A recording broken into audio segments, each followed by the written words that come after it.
നമ്മൾ ജീവിച്ചുകൊണ്ടിരിക്കുന്ന ഈ സമകാലിക കാലത്ത്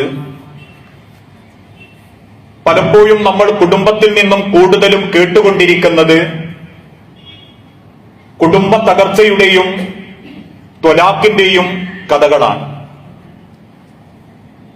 വളരെ പെട്ടെന്നാണ് വിവാഹവും വിവാഹമോചനവും സംഭവിച്ചുകൊണ്ടിരിക്കുന്നത്. ഇത്തരത്തിലുള്ള കാര്യങ്ങളിലൊക്കെ പല ആളുകളുടെയും മനോഭാവം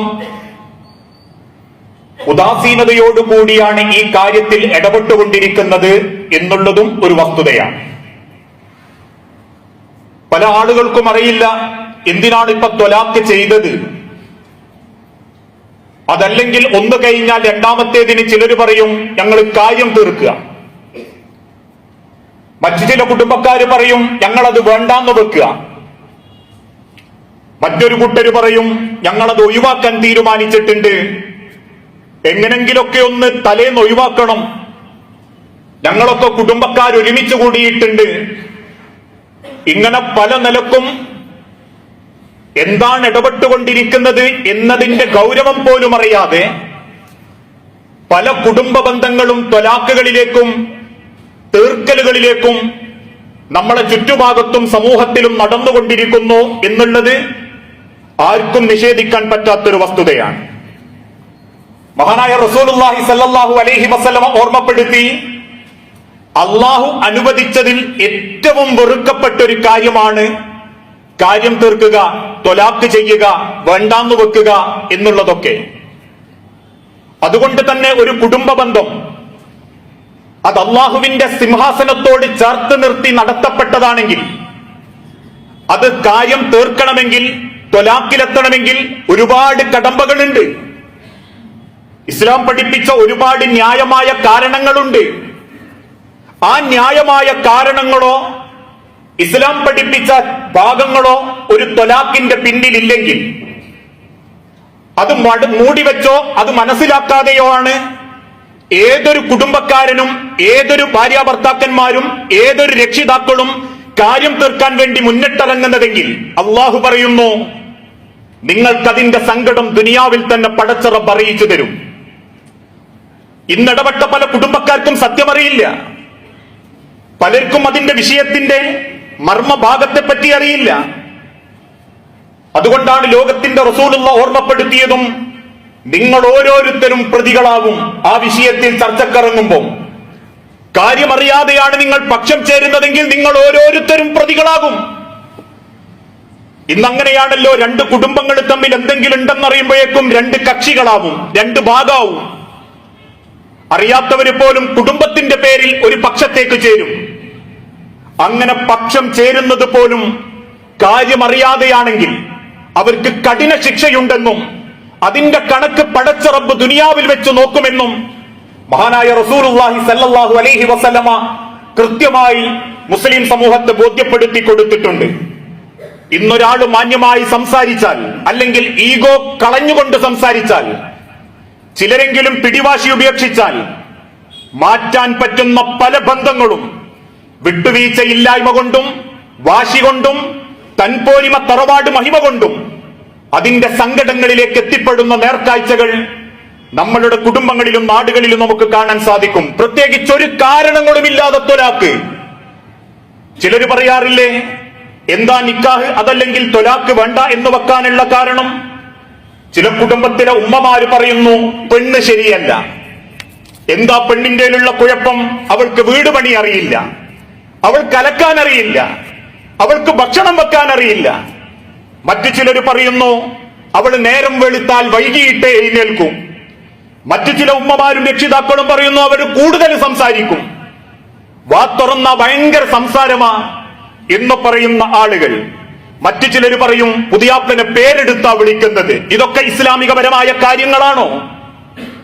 ഈ കാരണത്തിന്റെ പേരിൽ പെണ്ണ് അഹങ്കാരിയാണെന്ന മുദ്രകുത്തി അവളെ വേണ്ടെന്ന് വെക്കുന്ന എത്ര കുടുംബങ്ങൾ നമ്മുടെ നാട്ടുകളിലുണ്ട്.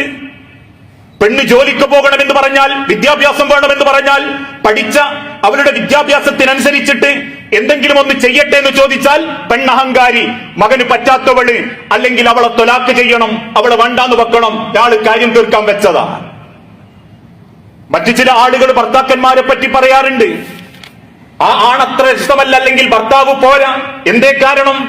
ഓൻ വെഡിങ് ആനിവേഴ്സറിക്ക് കേക്ക് മുറിക്കുന്നില്ല, അവൻ ആഴ്ചക്കും അവളെ കൊണ്ടുവച്ച് ടൂറ് പോകുന്നില്ല, അതല്ലെങ്കിൽ ആഴ്ചയിലെ ഭൂരിപക്ഷ ദിവസങ്ങളിലും അവൻ ഫാസ്റ്റ് ഫുഡ് വാങ്ങിക്കൊടുക്കുന്നില്ല.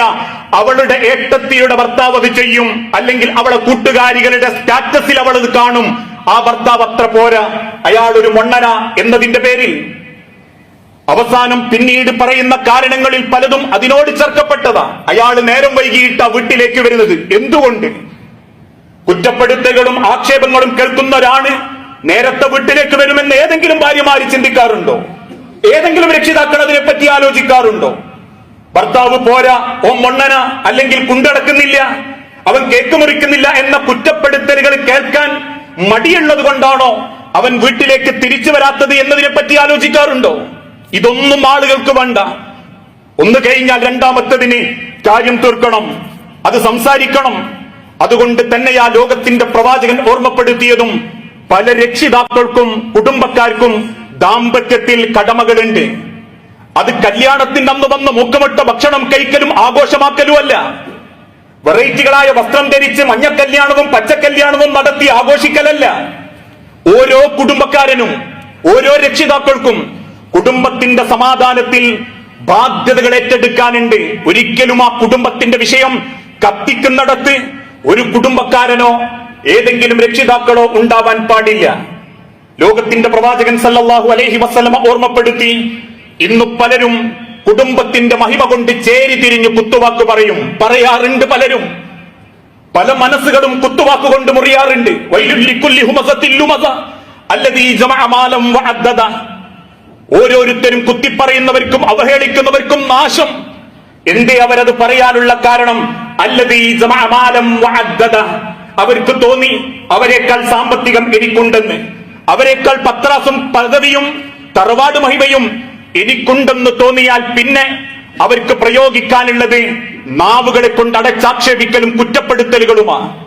അതുകൊണ്ട് ആ ലോകത്തിന്റെ വിശുദ്ധ ഖുർആനിലൂടെ അല്ലാഹു തആല പഠിപ്പിച്ചതും, പ്രിയ രക്ഷിതാക്കളെ, മക്കളുടെ വിവരക്കേട് തൊണ്ട തൊടാതെ ഏറ്റെടുക്കരുത്. ഓരോ രക്ഷിതാക്കളും കുടുംബ വിഷയത്തിൽ ഇടപെടുമ്പം ഗൗരവത്തോടെ ചിന്തിക്കണം. മക്കൾക്കിടയിലുള്ള ചെറിയ ചെറിയ സൗന്ദര്യ പിണക്കങ്ങൾ, എന്തൊക്കെയോ കാരണത്തിന്റെ പേരിൽ സൂചിപ്പിക്കപ്പെടുന്ന ചെറിയ ചെറിയ വിഷയങ്ങൾ.